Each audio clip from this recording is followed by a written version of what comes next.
Insurance agents from around the world. Hey guys, this is Scott Howell with the Insurance Guys Podcast. Hey, let's talk about client experience for just a minute. Guys, we have got to start meeting our clients where they want to be met. Not where you want to be met. Guys, this isn't about you. This is about them. I know we would all love it to be about us, but it's about our clients. We got to start meeting them where they want to be met. I understand some of you want them to come into the office, drink coffee for 45 minutes, whatever. That's just not where we are today, guys. For those people that want that, that's fantastic. Every single year, more and more people want to jump on a mobile app. They want to download their ID cards. They want easy. They want speed. They don't want to come by and drink coffee with you. One of the easiest ways you can do this is through the agency-branded self-service platform, guys. And that is where Glovebox comes in. A carrier-connected, agency-branded tool for your clients. Call today, get a demo with Glovebox, and mention the Insurance Guys Podcast to get 20% off the life of your agency-branded CXP. Guys, let's go meet our clients where they want to be met.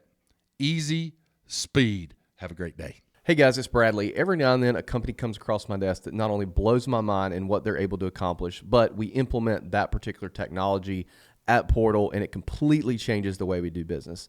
That's happened a few times with a few different companies, and it happened this year with Ascend. In case you don't know, Ascend saves agents time by simplifying the time-consuming process of collecting payments, premium finance, and paying the carriers without the back and forth paperwork, and it's integrated right into a slick checkout experience where customers can pay how they want, credit, debit, ACH. Own the customer experience, guys. It's branded to your agency, and they offer a modern checkout experience that your customers want. Ascend will also, and this is a big one for me, automatically pay the provider, the carrier, the MGA for the payables, so it essentially turns agency bill into direct bill. Go to useascend.com/insurance guys. The link should be below on this YouTube video. Check them out. Thanks. Insurance agents from around the world, welcome to the Insurance Guys Podcast, powered by Glovebox.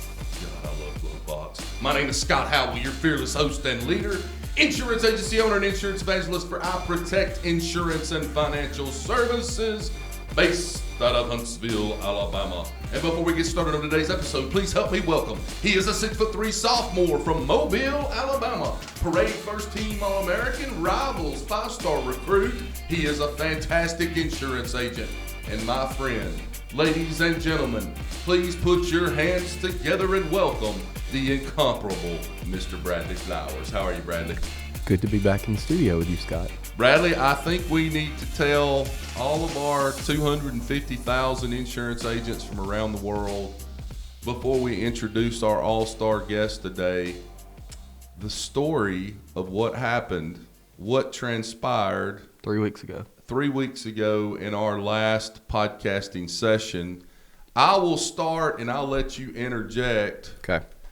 So my beautiful wife, Kim, and I come down to Mobile. Really looking forward to it because she doesn't come down much. Absolutely. Yeah. Kind of a mini vacation. Let me say this, guys. I have never been the guy that rubs my face and goes around telling people how hard this job is to come down here and podcast, because I've always... You like doing it? Number one, I love doing it. I love podcasting. That's number one. Number two, I get to spend time with Bradley, which I don't get, I'm sure all of our podcast listeners think that you and I talk every day for an hour. That is just not the case. We might talk for 3 minutes a week, maybe, depending on what's going on. Well, it's also like too, when you aren't from an area, right? Your perception of that area almost it's like it's smaller than it actually is. Correct. And I'll give you an example. Daniel Sung was here last week, and I kept saying, "This is my friend Daniel from San Diego," right? And I knew he was from Irvine, but I couldn't remember the name. And I'm thinking that Irvine's actually in Los Angeles, and he's probably thinking this dumb redneck thinks that everything in California is close together. So a lot of people probably hear Alabama and think you and I are like an hour away. Correct. And to your point, where Daniel lives, because I used to bounce at a bar in Irvine, California. And my girlfriend at the time lived in La Jolla. She worked for Raytheon. Fan of La Jolla. And that area that you're speaking of by saying he's from San Diego instead of closer to L.A. is light years closer than you and I are. Yeah. You know, even then, that's a two hours away. We are. If you're not driving 90 miles an hour, we are a good 6 hours away from each other. Well, and you think too, like people from the Northeast. I mean, a large percentage of the insurance industry is in the Northeast, in the New England area. I mean, you can drive across 5-6 states in a couple hours. From Washington D.C., you can take a train to New York to Philadelphia, be there in an hour and a half. You could drive 6 hours and not leave one state. Correct. You know. So. Let me set the scene for you guys. My beautiful wife, Kim, and I, we come down.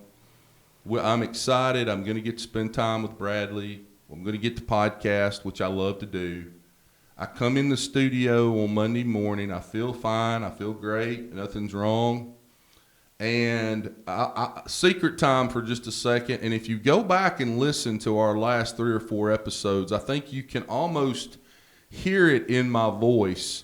The first clue that I had something was wrong was the podcast we did with, I want to say it may have been Rocket Referrals. I can't remember. Client Circle. I'm sorry. I apologize. They've changed their name. I apologize. What was the name? Client Circle. Client Circle. I apologize. But I can't do the intro. Oh, that's right. You messed the intro up. Which I never do. I never do that. Had some brain fog going on. Well, by the time we got to our very last podcast of the day, which may have been Aaron Farmer talking about pet insurance. It was either him or Tamron Manning. It was Tamron Manning. I am struggle festing. Mm-hmm. And we leave Portal Insurance. I told Kim when we got in the car, I said, I don't feel well, and I feel like I'm coming down with something. But I want to make sure it's not COVID, so run me over across the street. There's a CVS pharmacy literally a quarter of a mile from here. Yeah. And I got an at-home. I got 2 at-home. They have the nicest staff in the world. Yeah. No, they really don't. I'm just kidding. I got 2 COVID at-home tests, went back to the hotel, took them, went to bed. I don't even think I ate dinner that night. Just went to bed. Got up the next morning, and I literally could not hold a thought in my head. Mm-hmm. And I called Bradley, and we had one of the biggest podcasts we've probably ever done scheduled for that morning at 9 o'clock. Yeah. And I said, Bradley, I can't go this morning. And grace of God, Bradley has a doctor over in Saraland where he and his wife live. Went over there, tested positive for the flu, A-type flu. And I looked at Kim and I said, there is no possible way with me sitting in that room, that small enclosed room with Bradley and Brandon yesterday, that I did not give them this. And sure enough, Bradley, go ahead. Well, I felt fine. So about 2 weeks before that, I had the same symptoms, and I wasn't too worried because I was like, yeah, I don't really like. I think I had it 2 weeks ago. The next morning, I felt terrible, and worse and worse and worse as the day went on, and went to the urgent care. Actually saw the same guy, and tested negative for everything. Wow. And he said you'll feel better tomorrow. And the next morning I was 100%. So I think I'm not a biologist by any means. I don't know if that's the right word, but I think it was my immune system fighting it off. I think I had some sort of immunity to it. Right. But Brandon's been sick for about 4 months, so. 4 weeks since I left. I left, basically, Yeah. Brandon, I apologize for getting you sick, brother. I do. No, you're fine. I was sitting here, as much as I yell and scream exactly. on this it's podcast. projected. I mean, there's the Grinch mask that you put on is still in the corner over there. Everybody's been scared to touch it probably it. needs to be boiled in Clorox or something. Yeah. My kid came in here the other day and she was starting to put it on. I was like, no, like a couple days later, I was like, no, don't put that on. Yeah, whatever you do, don't put that on. Yeah. So I'll anyway, take it and 409 it or whatever. I came here and sanitized this office the next morning after you left. I mean, I wiped the microphone down, everything. Yeah. So anyway, enough about germs. So today, guys, we have got a very important podcast, and one that I think you guys are going to turn the volume up when we start talking about the meat and potatoes of this podcast today, because this is going to be something that can really help you guys. Our mission on this podcast never changes. Every single week, our mission is to row that lifeboat just a little closer to the lighthouse, to give you guys something that you can immediately implement in your insurance agency to help you have the freedom and live the life that we know that you deserve to live. And as Mike Stromso always says, big doors swing on little hinges. There could be one thing, one nugget, one piece of information you pick up from this podcast that could change your life, both financially, from a freedom standpoint, and that's what we want today. Our focus on this podcast today is on women CEOs in the insurance industry, and we have someone today that I dare say may have the best resume of anybody we have ever brought on this podcast. I agree. Our friend Billy Williams says, successful people, people who are winners, you will always see a resume of success throughout their life. Breadcrumbs. Breadcrumbs. It's a trail that leads you to someone who has been very successful. And I am humbled and honored to have this person on this podcast for two reasons. Selfishly, she has a company that I think every one of you are going to turn the dial up and really listen to when she starts talking about it here in a few minutes. But without further ado, I want to give her the introduction that she's always deserved. She was born and raised in Kfar Saba. She currently lives in Tel Aviv. She is married to the ruggedly handsome Idan, and they have two beautiful babies, Ellie, age 5, and Amelia, age 10 months. And let me say this, they are a long way away from listening to this podcast, but this podcast is going to live in perpetuity.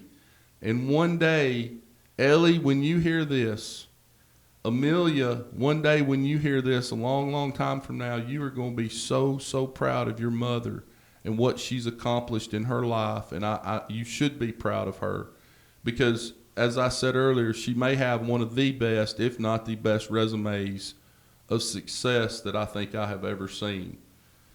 So, without further ado, she is known as a thought leader, a popular speaker, and an author in the insurance industry with articles published in leading insurance magazines.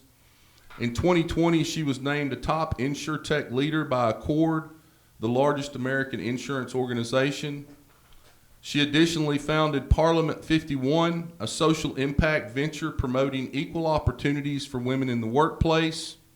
And she was invited to speak about this topic at the United Nations. Bradley, you ever been invited to speak at the United Nations? Can't say that I recall. She's about, I believe, if I'm not mistaken, about to go speak at the Library of Congress as well. She's a serial entrepreneur with a deep experience building companies and teams and working with top-tier clients.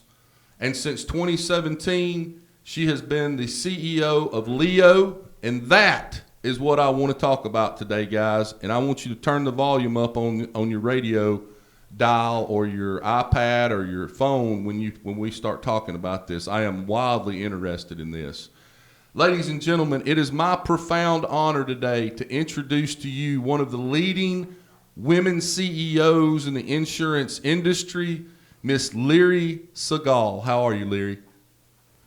I'm good. Wow. Thank you for this great intro. Well, thank you for being here today. As I said, I don't believe I have ever looked at a resume of somebody on here and seen so many, as Bradley mentioned, breadcrumbs of success. First and foremost, before we climb in my DeLorean and go back in time to talk about kind of how you ended up into the insurance industry and then you bringing us up to today, the very first question that all of our podcast listeners and I want to know about is, what was it like speaking in front of the United Nations? Oh, wow. That's a good question. So it was before COVID. Right. It's important. It was a different environment. And it was very exciting. You know, my parents saw it on TV. And I spoke about, Parliament 51 and what we do and the statement that we wrote and all the companies that signed the statement. And we practically, we shared tools and best practices about how can you promote women in the workplace. And we interviewed great people there. So it was a great event and great, stage to be on. And yeah, I highly recommend it. Yes, I bet. Guys, for those of you that don't know, because I wanted to kind of give you a broad generalization of kind of what she's accomplished, but to add to that, she was the co-founder of Parliament 51, which was an organization that promoted and still promotes to this day women in the workplace. And that particular organization has been signed off by some of the largest companies in the world, including Google, which I'm sure having their blessing is probably part of what led you to being able to speak in front of the United Nations. Yes, that's correct. What's going through your head when you are, because I know I've spoken before groups before and nothing compared to that. And I'm always a little bit nervous. No matter how many times you've done it, you're always a little bit nervous. In fact, I have a recurring dream that I'm going to speak at a conference and I'm late. I had it last night. I understand. And what's going through your head when you are about to speak to the United Nations? So I was super focused, on what I want to say, and I don't know. I don't think. I just I try to be very focused on what I want to say, and I try not to look around and not to see the other people that are sitting next to me. And I usually, by the way, I ask people that are close to me, my family, not to come. Yeah. Right. Yeah. Just I'm trying not to think. That's Well, it's. I think too. Do you find that? I find that if I over prepare, I don't think. You know what I'm saying? Like you're very just focused on the presentation. Mm-hmm. Your mind doesn't wander. I gave a presentation earlier this year. I actually wrote the presentation on the plane ride to the event. Imagine you didn't do that when you're on your way to the United Nations. How far ahead of time did you work on that? Not a lot, because I knew what I want to say. Yeah. So I just needed to, build it in a nice way. People don't know what you're going to say. They don't have your page or paper that you're reading from. So you can say whatever you want. And if you can, improvise, so it will sound good. Hey, Liri, I've got a question that I've always wanted to ask somebody. I've seen the C-SPAN video and just the short clips that you see on news networks like Fox and CNN of people speaking at the United Nations. Do they have you when you walk in? You have your placard where they probably show you to your seat and where you're going to be sitting during that particular session of the United Nations. But do they make you or have you put in the translation headphones? Because everybody's wearing the translate. Every time I see it, yeah. If somebody from the U.S. is talking, everybody else that doesn't speak English has the translation headphones on. No, it wasn't there. Okay. Did you take Q&A? Did you take Q&A from the? Yeah. Okay. Well, I just didn't know because that's always interested me that when they sit down, they all have on the little translation headphones so they can. Well, it's one of those things too. In regards to public speaking, especially in a setting like that, everybody that's watching, if you're visibly nervous, people aren't. What I tell folks is like, if you're visibly nervous, people aren't thinking, "Oh, boo on her, she's nervous." Right. They're thinking, "My God, I'm glad that's not me." And there's almost a level of empathy there that works in your favor. So you might as well not worry about it. You know what I mean? Right. Short of getting stage fright and just freezing, you know what I mean? But that's incredibly awesome. I can now say I know somebody that spoke right. at the UN. So Liri, take us back into time. I want to, before we get into the meat and potatoes of this, I want you to get in my DeLorean with me and take us back in time to the moment or the time frame when you either systematically got into the insurance industry or stumbled into the insurance industry, and kind of bring us up to today. Yeah, sure. So I'm a serial entrepreneur. My first startup was not in insurance at all. It was a do-it-yourself website recommendations for women, and I did it in Israel, and it was very trendy back then. And then I also started to sell do-it-yourself kits because I saw there is a huge demand for it. And then when it went well, I I partnered with two co-founders and I took it to the US. And this is where today it's called Outgag. It's a gifting platform. And that was, my first experience with the entrepreneurial world. And then when I came back to Israel, I needed to buy home insurance, very, simple action that I needed to do. And my mom gave me the number of her insurance agents, and I started the process with him. And I saw that the process is not smooth at all, and he can sell me a lot more things that he sold me. And there's a lot more he can do to make the experience to feel better than what I felt. So I saw a huge potential there. And, for an entrepreneur, insurance is like a playground. There is so much that you can do. And we are talking about 2016. So even more back then. Exactly. And this is where I started to learn the industry and started to understand the bits and bytes. We started in Israel. We worked here with large agencies, also with carriers. And just for you to know, in Israel, we have only 6 insurance carriers, not like, the 6,000 in the United States. So this is where it went really well in Israel, but then I needed to decide, do I want to be a large company in Israel, or do I want to do a geographical pivot and start to understand the US market? And this is where we did a hard cut and moved to the US market and started to understand what insurance agents needs, and how can AI helps them to leverage data. So a 2-part question on that. Sorry to interrupt you.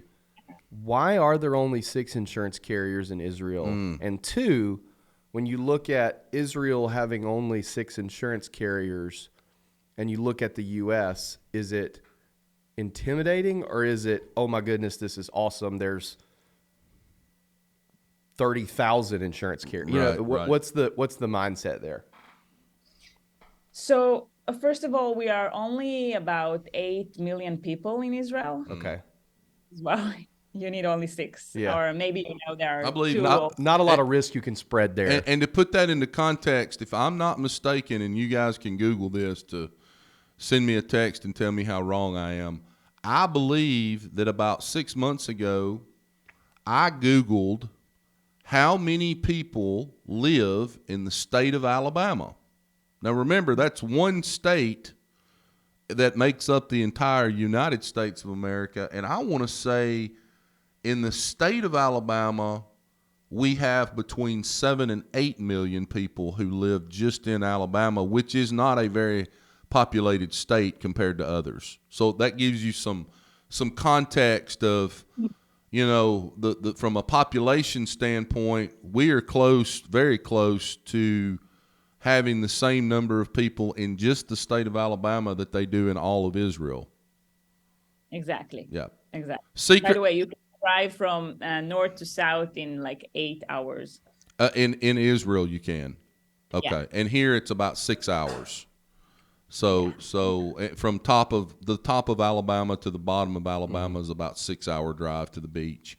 So looking at the U.S., did it seem intimidating at first, or as far as the U.S. market goes, or was it, hey, there's just so much opportunity?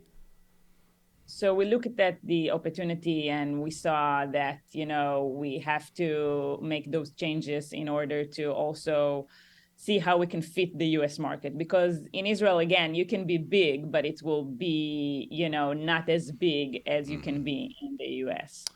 I've got a secret time for just a second. A couple of things I want to say before we get too far down this road. Number one, at I Protect Insurance, which is the insurance agency that I am the agency owner of and team member of, one of our top 5 largest clients is from Israel. They are systematically buying rental houses all over North Alabama, specifically in Huntsville, Alabama. And I think they're up to probably 150 houses, somewhere in that range. And so we deal with them because they buy so much property on a weekly basis. It seems like they're buying another. They seem to specialize in single family investment properties, and I don't know where they're getting these houses from. I don't know what their system is of buying these properties, but I would say about once every couple of weeks we're getting another property to add to their portfolio, and there has been some challenges. Dealing with an investor or any insured from out of country. Are they in Israel? They are, okay. Yes. So the challenges come from, transferring that money to us from it, because even companies like Ascend, when it comes to money flowing in from other countries, that's a little different process that we've had to implement. But, yeah, one of our biggest clients is from Israel. And then the second thing I wanted to bring up that most people don't know about you, or at least our listening audience doesn't know, you were in the Israeli army. You served. Yeah, that's correct. And am I correct that is compulsory? Is it compulsory for both men and women, or did you volunteer? No, correct. It's mandatory for women. We need to serve 2 years, and men 3 years. And I think Bradley laughed at this, but I kind of tongue-in-cheek, I asked you if you and I dated because years ago when I lived in London, I actually dated a girl that was in the Israeli army before she came over to London. And it's been so long ago, I can't even tell you her name anymore, but I just remember her telling me stories about... Social media, do your job. Do your job, social media. Find out if Scott and Liri ever dated. Yeah, that would be interesting. But yeah, I remember her telling me stories about her brother was still serving in the Israeli army. I want to say he might have been one of those guys that stayed in, that didn't just do it as compulsory, but was going to make a career of it. But she was in, and I find it wildly interesting, and probably I've always said I feel like it's something we need to implement here in the United States, is that every 18-year-old for at least 1 year, boys and girls should have to serve some type of compulsory time in some form of military or civil service that would, kind of compare to being in the military for at least 1 year. I think it would help a lot of those kids out. But what was it like being in the Israeli army for how long? 2 years, 24 months? Yeah, 2 years. I was in the field intelligence unit. Okay. And I was a commander. So, in the age of 18, I managed, dozens of people, and I needed to be also their mom, but also their commander, to make sure they are staying alive, and also that they are becoming very professionals. So it's a hard work, but then, compare it to today where I need to, manage the team here, and build a company. That's not so bad. That's not so hard to do. Right. Because you can draw off that experience, right? Exactly. Well, hello there. Excuse me for interrupting your regularly scheduled podcast, but I'm here today to get you out of aggregator and cluster jail. This may be the most important message I've ever delivered on the Insurance Guys podcast. Guys, are you a member of a cluster or an aggregator? Does your contract have exit fees, termination payments, buyback provisions? It's time to get your freedom back and do what we did here at iProtect Insurance. Join the AC, the future of aggregators and clusters in our industry. Best decision we've ever made, guys. Best decision we've ever made. No entry fees, small $200 a month membership fee, over 50-plus carriers for direct appointments. And by the way, adding new ones coming on board with them each and every month. You keep 100% of your commissions and profit sharing every year. Guys, each of the last 2 years, we have made in our agency over $100,000 in profit sharing. And wait, here's the best part. This is the part I'm probably the most passionate about. No termination or exit fees. You give the AC 60 days notice, and you're free. You get direct appointments wherever you want. There's no buyback provisions, no exit clauses. Guys, if you're a member of another aggregator and you have termination fees, buyback provisions, exit clauses, every single policy you write, you're digging that hole just a little bit deeper. And one day you're not going to be able to get out of it. It's going to be too much. You're going to be taking out a second mortgage on your home just to try to get out of an aggregator or cluster group. Unbelievable. Go to acfree.org. That's acfree.org and register.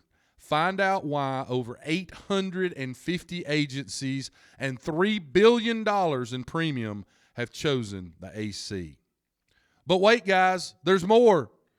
Heck, this may be the best part. Mention the Insurance Guys podcast when you talk to these guys, and you get 6 months. That's 6 months of no membership fee just by mentioning the Insurance Guys podcast. So the title of this podcast today, Women CEOs in the Insurance Industry. We could also title it just, celebrating women in the insurance industry. I've got so many questions for you, but I want to, before we get into kind of what you're doing now with Leo, which I think these agents are going to probably be wildly interested in, I wanted to just ask you, one of the buzzwords and the topics that I hear a lot, and I know Bradley does as well, is we have people reach out to us and they say, you should have more women on your podcast that are in the insurance space. And I know that it's just been kind of a topic that you hear pretty frequently is we've got so many great people, women that are in this industry. I had someone reach out to me, Bradley, and I haven't told you this, about 3 weeks ago, called me. And by the way, I've had a rash of podcast listeners just pick up the phone and call me lately. Put your phone number on the podcast. I realize that. But I will be like driving to Chick-fil-A for lunch, and my phone will ring from a number in Indiana, and I just answer it, and it's like they sit there and they're like, I can't believe you just answered your phone. And I'm like, well, here I am. Let's go. When you call Scott, you either get an hour and a half conversation. Correct. Or he immediately hits the FU button. Right. The don't answer button. It's one of the two. There's no in between. It's one of those two extremes. Listen, Billy Wagner. He either doesn't answer or he's completely enthralled in the conversation. Billy Wagner would be so proud of me because I'm trying to time block better. Yeah. Where okay, right now I'm doing this and I cannot answer this telephone. But me and Aaron Robertson, we have an inside joke about you. Where you'll call Scott. You do this to both of us. You'll call Scott and he'll say, hey man, I'm real busy. What's up? And then you look down and you've been on the phone an hour and 10 minutes. That's true. I don't have long to talk, but yeah. 1 hour later. So Liri, I want to talk about, just for a minute, I want to talk about women in the insurance industry And where I was going with that, Bradley, before I got off track there. Sorry. I had a podcast listener call me about 3 weeks ago with the specific request. And right now, because I've got so many names in my head, I can't remember. Avery Moore. Scott, hey, I just want you to know, well, the sooner you can get Avery Moore back on your podcast, I want to hear more about her. Mm-hmm. And I think her podcast resonated with so many people because maybe they've been through that type of situation. Yeah. But boy, he was like, if there's one person I'd love for you to get back on, it would be her. Mm-hmm. Yeah. So Liri, I want to talk about women in the industry real quick and kind of what your views and thoughts on that are. And maybe even some of the work you guys did at Parliament. Yeah, too. Absolutely. Because we're a big fan of an advocate of women in the industry. You know, Kat Turnus was supposed to be on this show today and had an emergency happen this morning. Carrie Wallace was a dear friend of mine, dear friend of Bradley's. We've got so many great women in this industry. You know, we want to promote them. We want them to reach the highest levels that they possibly can. Talk a little bit about your work with Parliament and kind of what your thoughts are on that. Sure. So, you know, I feel that you can find a lot of great and successful women, such as, you know, Amy Zupon, for example, Sure. The CEO of Vertifor. But you don't see a lot of women in C-level. And that's the problem. They are starting their career. They can, you know, be promoted, and then they will take maternity leave or something, you know, will happen. And this is where their career will stop. And this is what we are trying to change. So, you know, how can the managers and organization in itself can really promote women, to give them practical tools, to promote them, you know, when they take maternity leave, to tell them that, you know, we are waiting for you to come back.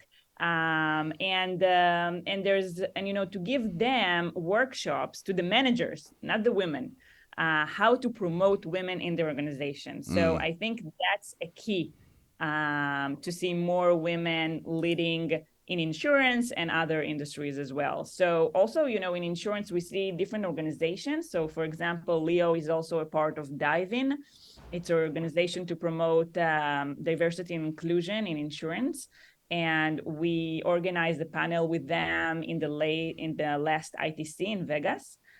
So we spoke about, you know, breaking the bias barriers and how data can affect diversity and inclusion. So, you know, data in insurance, how can it affect pricing for women and risk and other aspects? So you have to make sure that you are analyzing the data in an unbiased way. Also, when it comes to AI, how do you build those models? How can they promote women? So there's a lot of aspects that you need to think of. And I think those kind of, you know, Dive-In organization, Parliament 51, those are super important organizations that can make the difference. I'm going to make a big, bold claim here. Okay. I think if you went out and somehow you had a magic wand to come up with the numbers of individuals who work in the insurance industry across all insurance-related things, like working, if you took every carrier employee, every agency employee, adjusters, the whole underwriters, the whole thing, and like, you know, how like when you would be in school and everybody would, like the homeroom teacher would call roll.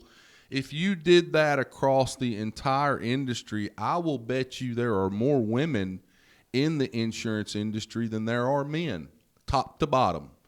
Because every insurance agency in America, I would just about bet, has more women inside that agency than there are men, because there are a lot of women that work in agencies.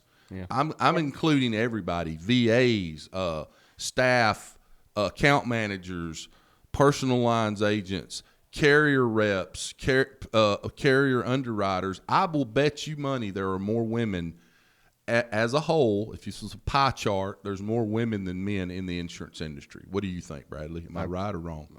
but not I in agree. leading roles. But not Not in in- yes, Correct. Exactly, but not in that C-suite. Agency C-suite. owner. Yes, Yeah. correct. You will not see a lot of women that are leading the agency, such as, Kate, that is now the CEO of the network. Correct. And even, in technology, insurance technology, you will not see a lot of women there leading, and taking the leading roles. So Yeah. that's something that needs to be changed. So I feel like that the industry is trending younger. I think as some of the more tenured folks retire and move out of the industry and that sort of thing, at least in my world, in the ecosystem that Scott and I play in, the insurance industry is trending younger. Do you think that will help that problem? That's a good question. Yeah, I think so. I think so Because, too. yeah, definitely.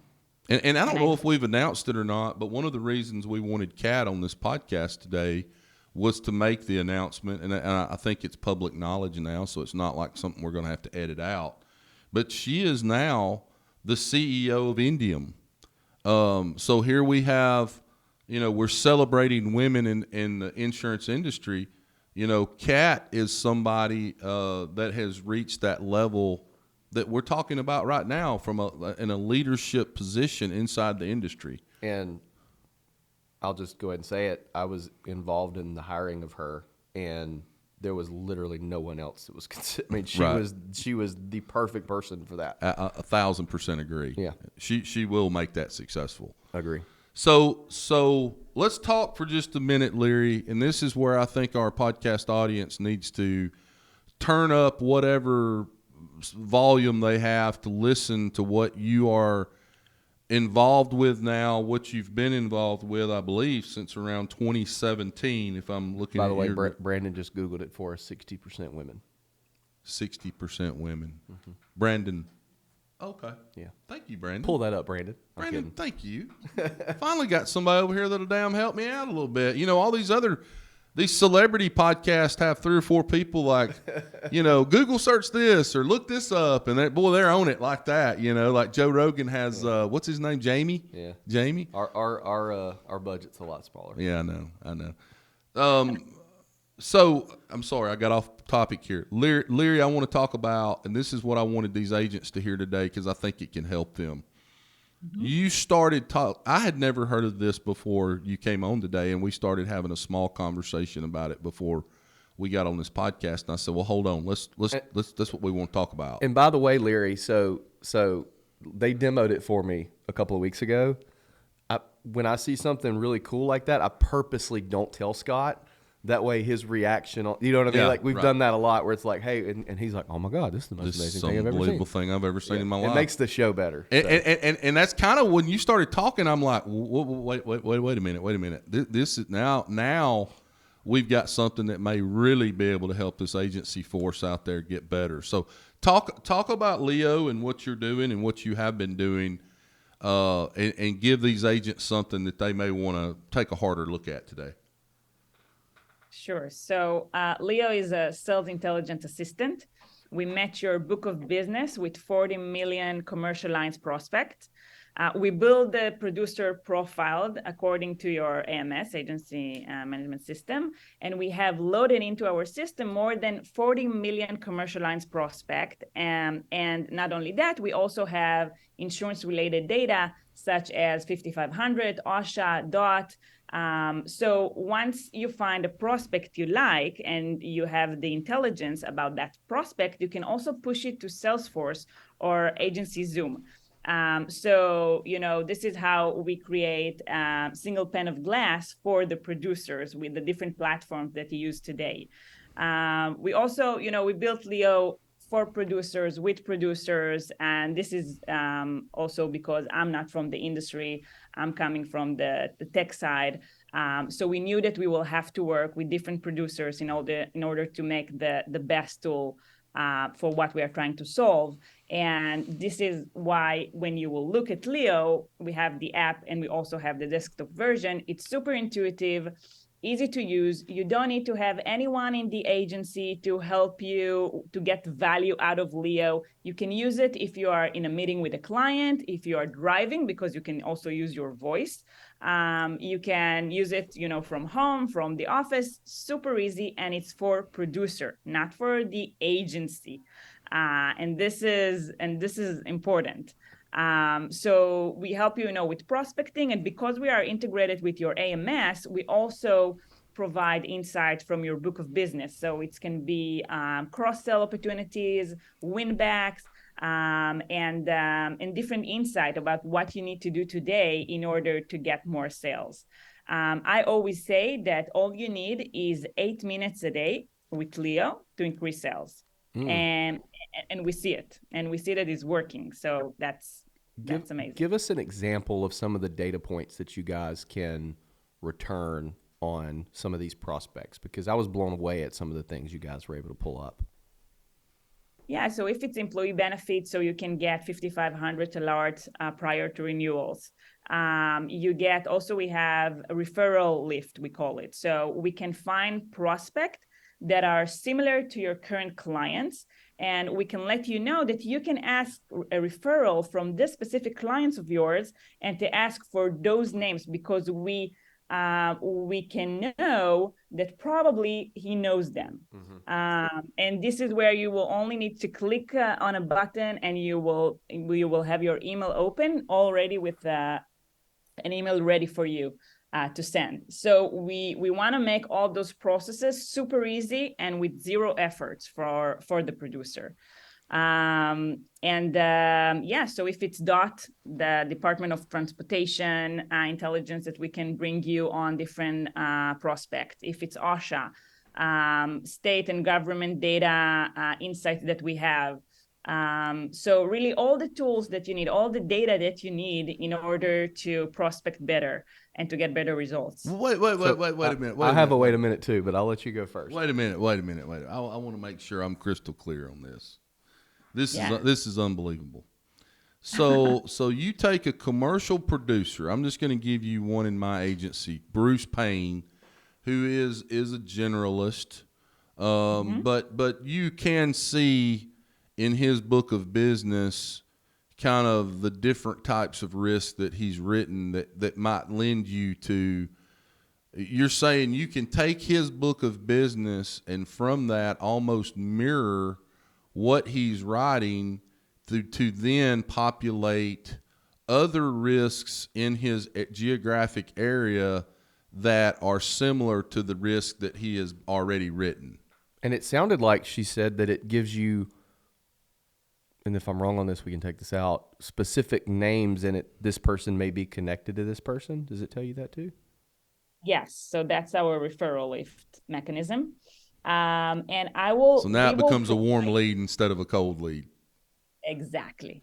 Yeah. So I can take a prospect that I want to prospect and somehow put their name in there, and it'll give me clients in my book of business who may be connected to that person. So we know who are your clients, and then we will. So you can open a card, which is the information about your clients and what you can do with that client to leverage sales with him. But you will also see a button that said referral lift, and you will click on it, and then once you will approve that this is the contact person. We will generate an email for you, and in this email, your client will get a list of names that we know he probably knows. So templated email. Make the intro for you. Wow. So, okay, couple things that I know every insurance agent in America who has turned the volume up to listen to what you just said is thinking right now. Okay, couple things. Number one. How much, 800-pound gorilla that everybody wants to know, how much were we talking in terms of cost on an annual basis or monthly, however you guys do that? Yeah, so it's a monthly fee between $40 to $100, depends how big is the agency. So yeah. I know one guy that's signing up Yeah, he's sitting here right now. which then that's a beautiful segue into how does Scott or the other 250,000 insurance agents listening to this, how do we find Leo to sign up to get this demo with you guys? How do we do that? Great question. So you need And by the way, guys, just for the record, because I know there's some bitch sitting out there right now thinking we're getting paid for this. Yeah, they are. $0.0 is Scott Howell making off this. So don't be sitting there right now thinking somehow I'm making money off this. I'm not. Bradley's not. So get that out of your head. I'm trying to help you. Go ahead. How would I get signed up for a demo? So you can search us at meetleo, meetleo.com. Okay. And you can schedule a demo. I'll get Justin Miller on that here in about 10 minutes. One thing that Scott does, Liri, in his agency that I don't do but I'm a fan of is he tries every technology under the sun, everything. I'll try it all. And at first I was like, oh, he's making a mistake when you went independent, and because I'm thinking it's shiny object syndrome. A lot of agents make that mistake. Sure. They go out and not try everything under the sun. They sign up for everything under the sun, which is where you get yourself in trouble and create inefficiencies in your agency. But one thing that Scott does is he tries everything and then whittles down to the things that he wants to do. So I think that's really smart for people to do. Give everything a little bit of a try.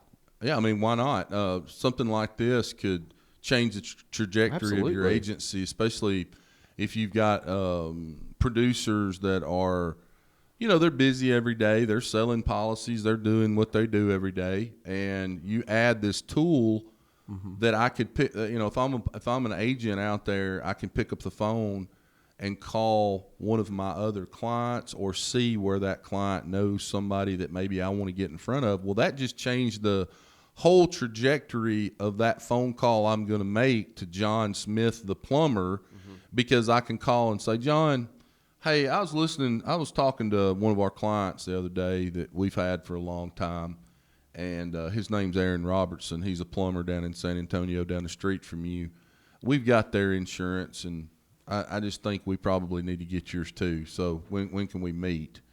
I see that as being a very effective way to bypass all the bullshit that you have to do when you cold call somebody and you don't know them and they don't know you and everybody's just kind of getting to know each other. When you have that warm lead, then a lot of that stuff you kind of bypass. Plus, you gain a little bit of leverage with them because they're thinking, oh, okay, well, I know Aaron Robertson Plumbing. That's one of my biggest competitors. I need to talk to this guy. I just texted Aaron Robertson and said we mentioned his name 3 times in this episode, but I'm not going to tell him what we said. He's going to wait it out. Sorry, Aaron.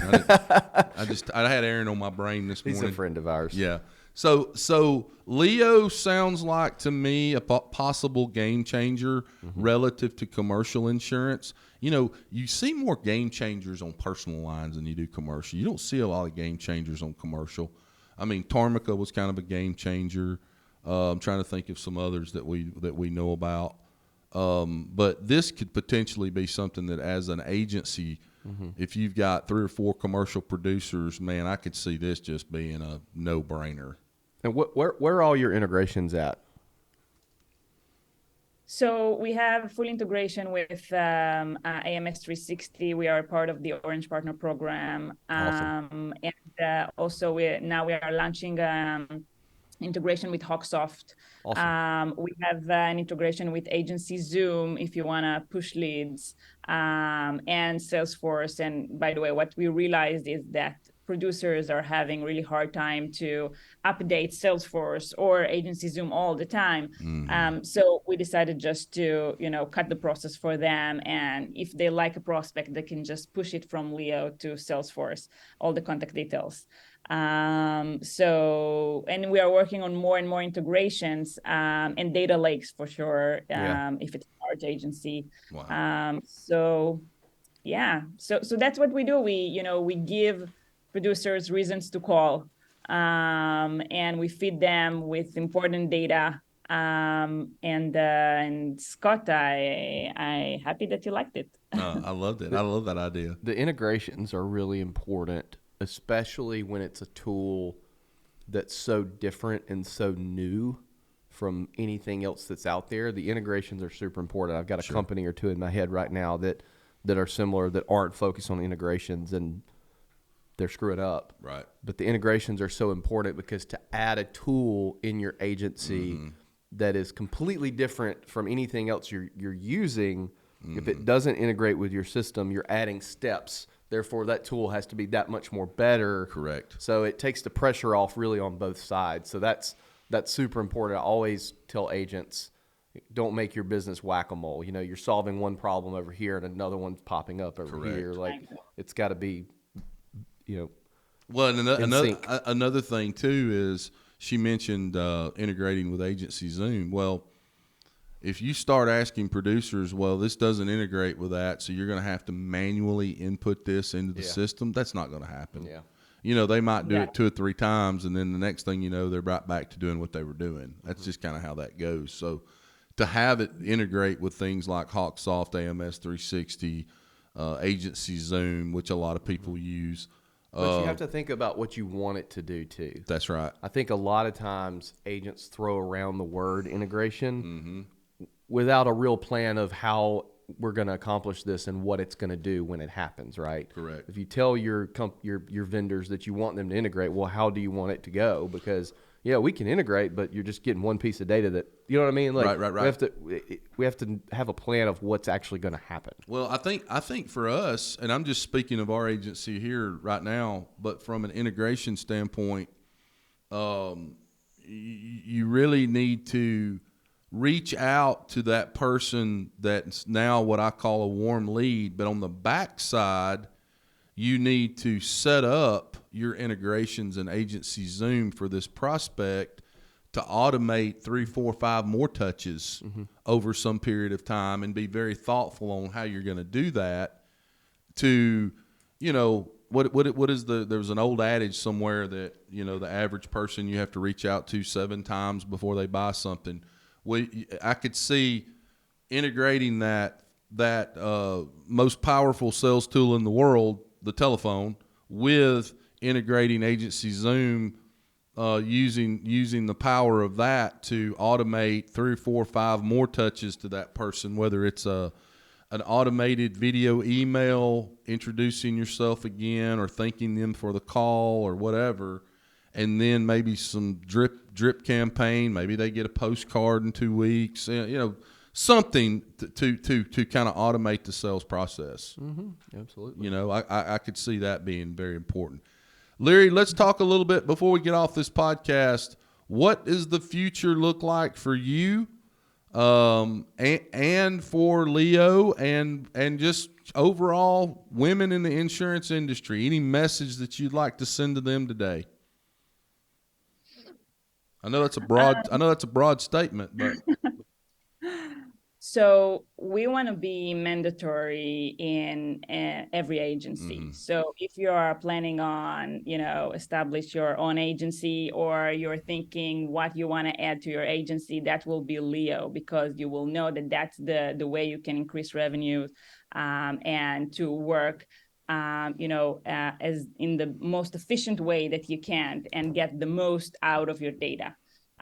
So that's where I want to be, that every agency will use Leo. You will have to have it as similar to AMS. And I will be running the company, and we will have great people in Leo like we have today. And I will, continue to be running back and forth with the States and Israel. And for women in insurance, I really hope that we will see more leading figures and role models that will lead the industry. And as Bradley said, I definitely agree that the climate is changing, and we will see more young people running this industry, and no, let's leave it aside. We'll clip it there. Yeah, right. Yeah. So I've got some homework for our podcast listeners. Now we've got a pretty large bandwidth. And this is something that I reached out to Bradley months ago, actually over a year ago, to talk to him about, because I had, speaking of women in the industry and CEOs, but for our podcast listeners out here today, anybody out there that's listening, especially marketing reps, more carrier-oriented people that are out there, I want to interview on this podcast sooner rather than later, which means in the next 6 months, Trisha Griffith with Progressive.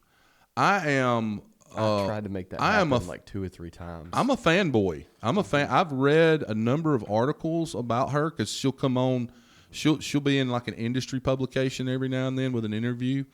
I want to interview her. I'm wildly interested in her. I think she would be a fantastic podcast guest. And when you talk about CEOs, women One CEOs, of the best CEOs, period. Correct, in the industry. Yeah. That's something that I mentioned to you before, but if there's any podcast listeners out there that know her or can get to her to let her know that we want to interview her, We'll make it worth your while. we will make it worth your while, and I can promise you that. And I just think that she would be a fantastic, as we celebrate women in this industry. My goodness, is there anybody that you could think of besides the CEO of Progressive, which is one of the largest insurance carriers in the country? Would probably be Amy. Would be the only other one. Yeah, that's right. Well, hey, Liri, thank you so much for being on the show today. The big takeaway, the thing that I just heard you say a minute ago that I wrote down was Leo can help you get the most out of your data. And I think from a revenue standpoint, I'm going to be very focused on revenue next year in our agency, because if we don't produce what we need to produce, Scott will probably be filing for bankruptcy next year and working at the Flying J truck stop. So I'm going to be wildly focused on revenue next year. Good joke, everyone. Okay. Maybe not. But I'm just proud of you, and I'm proud of what you've accomplished. You've done a lot in your short time on Earth, and you are one of the women who is the tip of the spear in terms of leading the charge as far as raising women to that next level in the insurance industry. And they need to be there, because the ones I know that are in those leadership positions are doing a fantastic job. Mm-hmm. You know? And we're proud to know you and happy to help in any way that we can. Absolutely. Thank you, guys. Thank you. Guys, as I end every episode, rewards come from action, not discussion. Get your ass out from behind that desk today. Stop running TPS reports. I know you're sitting there right now reviewing your March scorecard bonus in your State Farm agency. Let's put that away for a minute. Let's go out. Let's build relationships. This industry is about relationships, okay? That's what this industry is about. Go out today, build those relationships, become the mayor of your village. Man or woman, don't care. Doesn't matter. There are plenty of women out there listening to this right now who are agency owners and producers who need to go out and become the insurance girl in their community. When people think about insurance, they need to think of your name, and they need to think, you know what? I need to call her. I need to get my insurance with her. Go make money for your family, for your wife, for your husband, for your kids' college fund, for your parents and your in-laws out there that are struggling right now with all this inflation, and groceries have gone up and everything's higher. Go make money for them. Write good business for the companies that you represent, and write good business for the agencies that you represent. Bradley Flowers, I love you. Thanks, brother. Thanks, Liri. Liri, we love you too. If there's ever anything we can do for you, please do not hesitate to pick up the phone. I will either talk for 0 seconds or an hour and a half. It's true. It's going to be one. So it's going to be one or the other. But it's a compliment, because you don't take it. I'm real bad about taking phone calls that I don't have time for, but that's doing that person a disservice. So you're actually, you're 100% committed either way. One way or the other. Yeah. One way or the other. Larry, we love you. Guys, you are listening to the Insurance Guys podcast, and we love each and every one of you. Thank you so much for being a part of our family, and we'll see you back here real soon. Take care.